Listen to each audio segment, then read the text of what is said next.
they weren't disappointed. In a stormy match, Lewis was first to show with a beautifully timed pass, which sent his brother Scott in for the first try of the match.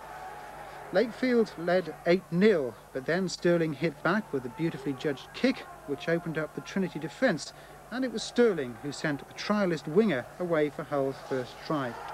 Well, Lewis, who gets £1,000 for every 80 minutes he's on the pitch, showed why he's regarded as the best player in the world, although he tired in the second half, and Stirling revelled behind a dominant Hull pack, which eventually got on top to see the visitors through to victory by 32 points to 16.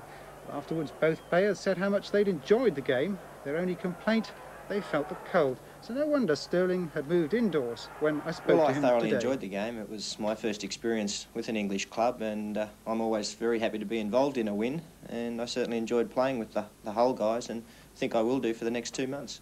Now, you were up against, of course, 4 Australians yesterday, including Wally Lewis. That must have been rather a strange feeling for you, I should think. Well, it was just like being at home once again, but it was a little bit of a shock for me. I hadn't realised that they were playing over here, and it was certainly a very tough test first up, and luckily we came through it with a win, so it was nice to get out of the way.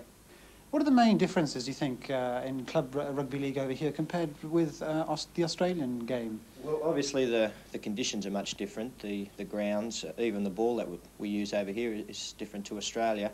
But probably apart from that, the biggest difference would be there's not the emphasis on defence in England. Even though it is getting more that way, the ferocity in defence isn't there at the moment, and that's probably the biggest difference between the two nations. Do you think it's more competitive over here? Well, I think it's on a par. I think everybody goes out to win, and that's the way it has to be. It's very competitive when you get to this level of sport, and I think that's good for the game, and certainly that's the way the players want it.